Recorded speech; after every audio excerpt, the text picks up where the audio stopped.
2023 planı, vizyonu, bunu gerçekleştirebilmek için paydaşların bir araya gelmesi, mega projelerin tartışılması ve iş olanaklarının konuşulması. Artık sahneyi bir bana bırakın, gözünüzü seveyim. Bütün bunlar 2023'ün ötesinde bir vizyonu gerektiriyor.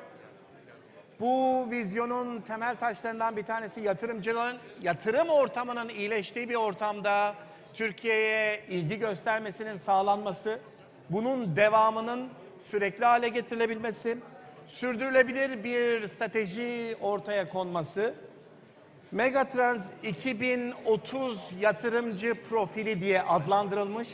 Bence son derece önemli. 2023'ün ötesinde 2030 yani 200 milyar dolarlık turizm geliri hedefi. Sayın Oğuz Satıcı, bu hedefleri koymayı sizin vizyoner bakış açınızla çok iyi biliriz. Tekrar sizi ana sahada oyuncu olarak görmek isteriz bu arada. Şimdi moderatörümüz Darren Blanchard, Business Development Specialist Russia and Turkey. We will simply discuss about the market trends 2030 and the clues and potential investment possibilities for Turkey, for investors. Katılımcılarımız Apple Leisure Group CEO'su Alejandro Zozaya, Doktor Rıza Kadılar, Natixis Ülke Müdürü ve Türkiye Temsilcisi Çin Türk Araştırma Merkezi Başkanı ve Global Ports Holding CEO'su Sayın Emre Sayıt.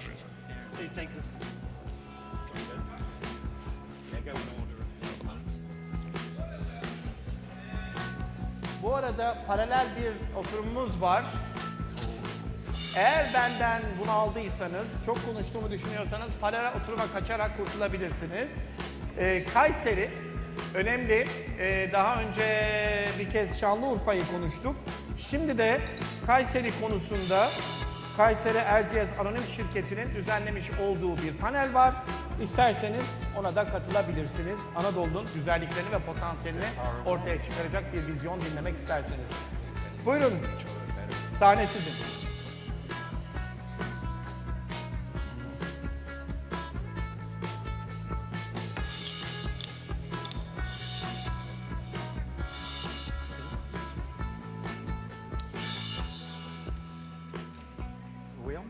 Going, yep, okay. Jolly good.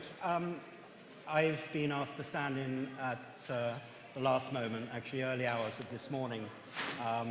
So I've just been preparing this morning for this look at where we're going to be in 2030 in terms of mega trends, I guess focused on Turkey and the region, with investment as well. It's a lofty title, being just 4 weeks into the decade, and trying to forecast the next decade is tough. We're 10 years ago, if we go back 10 years and figuring out what happened in the last decade and how things changed enormously over that time. I was actually in Istanbul 10 years ago at the Central Asia Turkey Hotel Investment Forum at the Intercontinental, and it was my lucky day.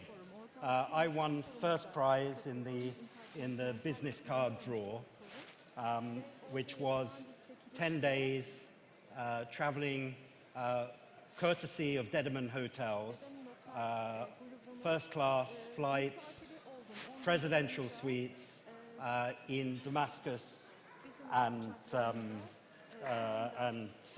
Palmyra. Then the Arab Spring happened, and I never got to take that trip. So the whole decade started in a sense where looking forward is very difficult. Syria at that time, or 2009, had 8.5 million tourists traveling there. Other things that changed my life in the past decade was I'm based in Moscow. 2014 currency and debt crisis, and then 2018 Turkey debt and currency crisis. In that time, Marriott swallowed Starwood, Xinjiang bought Radisson. I was working for Radisson all of the last decade. And 10 years ago, in 2010, I was a proud European. My passport says at the top of it, European Union, before it says anything else. And in 3 days' time, I'll no longer be European. So a lot changes in 10 years. 10 years ago, if we talk about megatrends, if you said what were the largest media providers, you'd be talking CNN, BBC, TRT. Today, you're talking Facebook. 10 years ago, if you said what were the largest retailers, you'd be talking Walmart, Tesco, Carrefour. Today, you're talking Alibaba, Amazon. 10 years ago, if you were talking accommodations, hospitality, you'd be talking Hilton, Marriott. The largest today is Airbnb. And nobody knew Airbnb 10 years ago. Now we have new players on the market like OU. Will that be a mega trend for the coming decade? 10 years ago, if you talked about photography, you'd be talking Kodak, Canon, Pentax. Today you talk Instagram. 10 years ago, I had a teenage daughter living at home. That's no longer the case. 10 years later, she's still living at home, but she's no longer a teenager. So, travel today has never been easier or cheaper. We travel more. I travel 50, 60 flights a year. I'm sure the panel travel much more than I do. But now we look at trends like flight shaming and sustainability. Social media, with social media, TripAdvisor, public opinion is right out there in the tourism industry. But we have political popularism and more dictatorial political regimes. So, as I said, this morning, early hours of this morning, I was told I was replacing Maribel on this panel. So since now in Turkey, we can access Wikipedia, no problem, I thought I'd start looking up my panel on Wikipedia. Oh my God, they are something special. Quite scary, actually, for me when I started to read who this esteemed panel I have. First of all, I'd like to introduce Alex Sazaya, who is the executive chairman of the Apple Leisure Group, which on Wikipedia it describes as a vertically integrated American travel and hospitality conglomerate. Alex is not here in that first capacity so much as he's here as vice chair of the WTTC. Next, I have Dr. Riza Kadila of Natixis, who is the senior country manager, and Wikipedia describes his company as a French corporate and investment bank. Again, Riza has a slightly different point of being here. He is also representing, I might have taken this wrong, the China Institute for Turkey, which is introducing Chinese to the Turkish market. And also I have Emre Sayın from Global Liman Holding, or Global Port Holdings. He is the CEO of the world's largest cruise port operator. They have 21 ports in 13 countries, and circa 14 million passengers are carried annually. So, having gone through the past decade, I'd like to ask each of the panel, starting with Alexis. Where were you in, what were you doing, what was your company doing, particularly in context of Turkey in 2010? What are you doing today in 2020? And where do you see yourselves in 2030? Yeah, thanks very much. Well, thanks everybody for having me here. Oya, it's a great pleasure. I wish you a big success in the rest of the event. Very interesting people you have here, both on the panels as well as in the attendance. So great turnover. So thanks so much for having me here. It's an honor. I love Turkey. I love this place. I haven't been in Istanbul in so many years, but it's really a fascinating city, one of the most fascinating, vibrant cities in the world. So I'm very, very happy to be here, and also very happy to see how resilient is our industry. And when we think everything can go wrong, and things go wrong, how fast it recuperates. It's amazing to see where is Turkey today in terms of tourism versus only a few years ago when we thought that the crisis would take a lot longer to recuperate. So I'm very happy to see that we are in a sector that recuperates from the deepest crisis in a short period of time. And just going back to your question of 10 years ago, we started as a tour operator company 50 years ago, but I started a hotel company 19 years ago. So 10 years ago, we were basically focused in Mexico and the Caribbean from the US market. Back in the day, we had about 1.5 million passengers. And it was a vertically integrated group with tour operator. We had an airline. Thank God we don't have it anymore. It's a business that, it's a very tough business. But we had an airline then, and travel agents and an incoming agency, but very much focused in the region, Mexico and the Caribbean. Since then, we have become more a hotel company through AM Resorts and 8 different hotel brands that we have. Now are up to about 82 hotels with 30,000 rooms and more than 35,000 employees, all leisure. What's been happening lately, starting as of last year, we acquired a small management company in Spain, where we acquired management capabilities in the region, and our goal is to grow in the Mediterranean as a first step. So when it comes to what are we doing in the latest time, we opened 14 hotels already in Spain, all on the beach, Canary Islands as well as the Balearic Islands. And now we're actively in development in other places in the Mediterranean, such as Turkey, in 2 specific destinations on the beaches in Turkey, but also Italy, Portugal, and Greece, besides our continues to grow in Spain. So what do I see our company over the next 10 years, I would say less, with a much stronger footprint in the Mediterranean. I also would like to be in the north of Africa, particularly Egypt and Tunisia. Our distribution companies are growing. Now we are up to 3.6 million passengers, which compared to Europe is not that much, but they're all Americans, so very strong power of acquisition and to contribution to the economies and the development. But I see ourselves more as a global hotel company back in the next 10 years.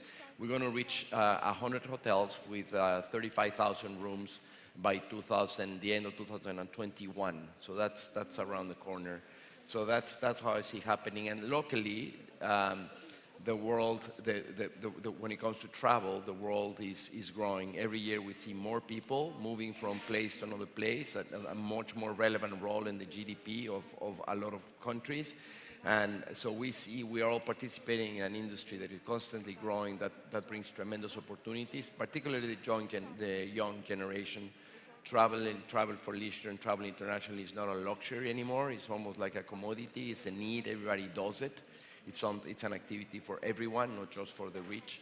And as a result of that, we will continue to see development companies, digital platforms such as Airbnb, but also traditional hotel chains just evolving in the distribution, marketing, as well as product being more customized to the consumer.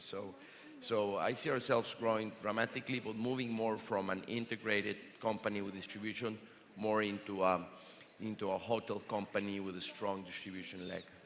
So very, very optimistic there. How do you see, well, how was 210, 220, and 230 for you, Riza? Well, and thank you very much for the invitation, by the way. So I'm pleased to be back in this area. I'm here with two capacities. One is I'm representing a French investment bank. Four major areas we specialize: aviation, infrastructure, energy, and real estate and hospitality.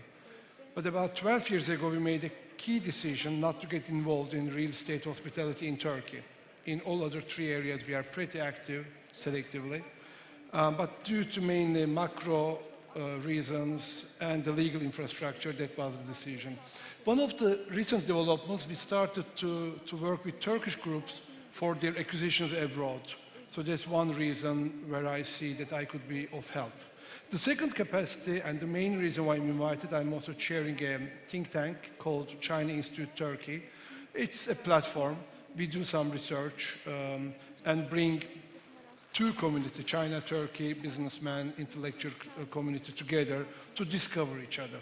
So today I'm invited to speak about the future. So I'm not going to talk about 2010, but I'm going to talk about what could be possible for 2030. Wherever I look, there are five major things that I can maybe share to be useful. It's true, the dynamism comes from Asia. China is #1 outbound and growing. Bad news, Turkey missed the party. So the Chinese foreign direct investments didn't grow last year, even went down. Chinese outbound in general increased, but the October holiday season even decreased. So China is on problem, and today it's very unfortunate, isn't it? Is there anybody here who would like to receive a Chinese delegation today in their hotel with all this corona, whatever virus? So, things are kind of bumpy, but the main trend, Asia on the rise, and the whole trend. For example, one statistics, every year there are about 150 million new travelers. 88% come from Asia. Europe doesn't grow. The middle class is already middle class. What we aspire to attract is Asia. Looking from this perspective, #1, Turkey should bundle itself. There's no such thing for an American or a Chinese to travel all the way to this part of the world just to see Istanbul or Cappadocia. So Turkey should be smart enough to bundle itself with some other cities, or maybe with some other regions. When you travel all the way, with connecting flight. Turkish Airlines is a great asset, but we need to make a distinct decision with whom, which part of the world we can bundle ourselves. The second thing is, it's that experience. Nobody travels just for the sake of seeing a place. It's done, finished. Millennials, the future, today's main drive, they travel for experience. So what kind of experience we offer? For the Chinese perspective, the best example is from New Zealand. So we're making a research on this. We're going to publish a short report. New Zealand did a great job creating what kind of experience they want to offer to the Chinese travelers, and it worked. Third area is... Risa, can I cut you there? Yeah, because please. you'll eat into everyone's conversation. So we'll come back to those points afterwards. So can I go over to Emery and ask you 210, 220? Let me just give the highlights, Okay. and I will go to details. Okay. Third is the financial player. I'm the only international banker maybe in the whole. How much financial players are active, global players, not Turkish banks, are active in this market. Fourth area is sustainability. I will touch about this. And the fifth is digital, how we can use the augmented reality in our daily offerings. So these are the main topics I'd like to touch upon, and all of them is a very strong Asian perspective and also the international financial perspective. Excellent. Thank you. So, Emre? Yeah, thanks, Darren. So, 10 years ago, it's very simple. We had 3 cruise ports in Turkey, Kuşadası, Bodrum, and Antalya, and we had a container port. What's important about, especially Kuşadası, is it was our business model being developed there. How to take a cruise port, truly privatize it, commercialize it, run it with a model that can be applied and that can be scalable. And that's where Global Ports was 10 years ago. Where we are today in today's world, I would like to kick up the presentation if possible. And there's a slide there that will allow me to show where we are today. Please go ahead. So, can we bring the presentation, please? Right, okay. So, this is where we are today, with 19 cruise ports. We have some container ports as well, in 13 countries. And this makes us, by far, the world's largest operator. But more importantly, I think we are the leader, using that model that we developed in Kuşadası, and of course learning from the new ports that we acquired, using those learnings as benchmarks and creating standards, creating best practices, and also starting to add new services. So what we do, I usually explain it like this. You know, think about 20, 30 years ago when airports were mostly run by governments, and where airports were just gateways and there was no experience there. That's what cruise ports are like today, mostly run by governments, and it's not really a service-driven, an experience-driven business. Our model is like the airport operators of today. We take privatized cruise ports, design them, build them, operate them, but also add new services and an experience layer on top of it, and basically build a network.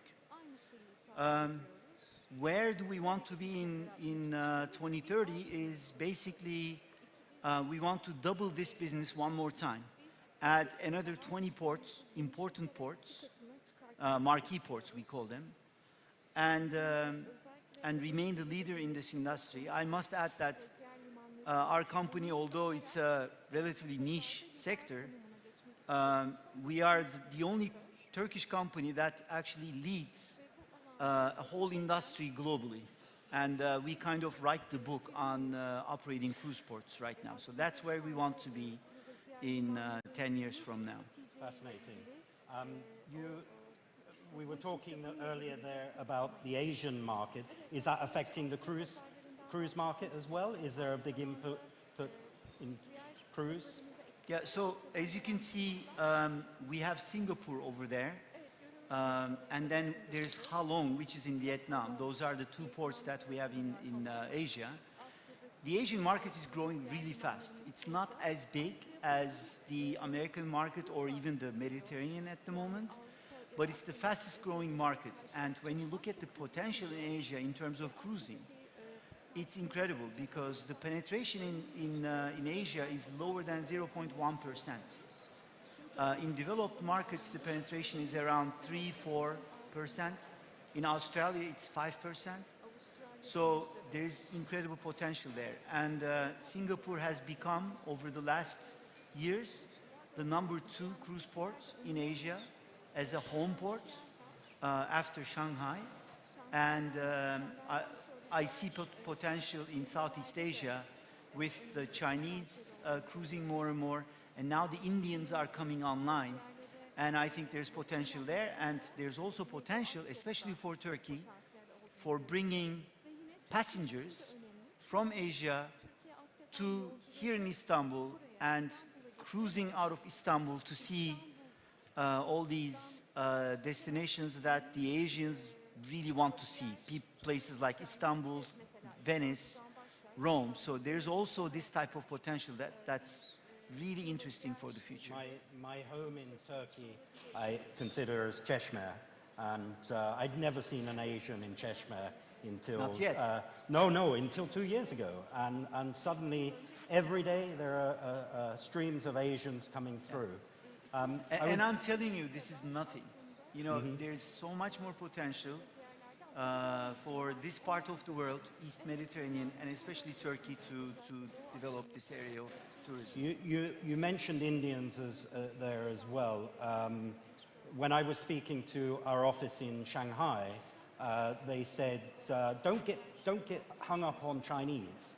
Actually, the real strength is going to come from Malaysia, Indonesia, Singapore. How do you see that, Alex?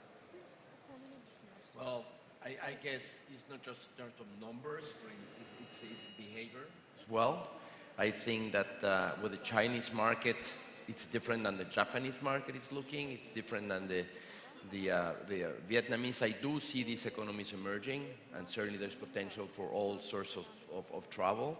But I see, for example, the Chinese market more touring into the. That's why I think it's a tremendous potential for cruise ships, which is a great place a great way to touring, versus some other markets that are more stationary, more like sun and beach destination, which stay a longer period of time in one place. I think it's just different behavior, but it's certainly tremendous potential in the region. And for us, I would say the U.S. market has recently become international market. The number of Americans traveling outside of the United States, only 18% of the population had passport up to 2007. Now it's only 35% of the population that has passports. So United States is a mature market as an inbound country when it comes to tourism, but it's in diapers. It's only the tip of the iceberg when it comes as an outbound market. So I think the emerging market of the US, in order to visit the world, all over the place, regions, certainly Europe, where there's more history of Americans visiting Europe, but certainly Asia, is growing tremendously. The number of new passports up to 2 years ago is about 8 to 9 million new passports issued a year. Last year, there was 22.5 million new passports in the United States. So there's more and more Americans coming out. And I think that's a market that we don't see the big numbers that we see in China, but we see tremendous expand capacity and coming up to this market. The behavior is different. You need to customize the product. They're not as adventurous as European. But you also have to customize the product for Asians, and within Asia, it's a different behavior. We have, for example, in some places in the Caribbean, we have very few Chinese, but we have a lot of South Koreans, and they do behave differently. So I think in the future, we're going to see a lot more customization. That the data, it's certainly the technology and the data and how much we know the consumer is crucial for that. And we're going to see that coming in, particularly for each of the different types of occasions in the different regions. And Asia, for sure, is the biggest trend in terms of growth on volume, absolute numbers, but in terms of expenditure, in terms of really improve economies, I think other markets, including the U.S., has tremendous potential for the future. And we haven't even looked nothing in the map of South America, but South America, it's also tremendous potential. Okay. It goes in cycles. With all these travelers, millions of more travelers, but on one hand, and then we've got the issues of sustainability, ecology, melting ice caps. How do we address that? Well, is that a big issue for the next decade? Or is it just going to be washed over like the towel in a hotel, put it on the peg if you don't want it washed? It's already a big issue. There are only 12% of Chinese having a passport. And among the top 10 destinations, put aside US, it's pretty much regional. So getting into this business for Turkey is a challenge. It's a challenge because for Chinese, to find what they like to eat is a challenge in Turkey. Because we're so proud of our cuisine, but our cuisine doesn't go well with the Chinese traditions. So it requires, for example, I know Hilton hotels, they offer Chinese breakfast. I don't know how many hotels here do offer, if they wish, Chinese breakfast. So I don't know whether it's really important to look for that angle, but from the investments and the bankability perspective, Chinese started to invest in this country. So this recent port acquisition, the third bridge acquisition, is a major step. The banks are here, so they're also looking for real estate as a good potential to buy.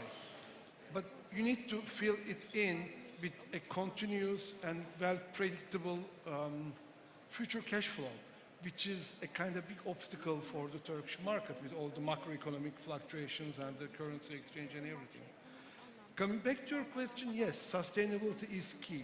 200 million meals offered a day, how much waste? The water is another issue. The carbon footprint is another issue.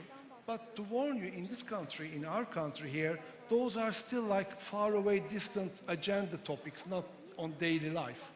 But for millennials and for bankers, you know, today we can't touch anything unsustainable.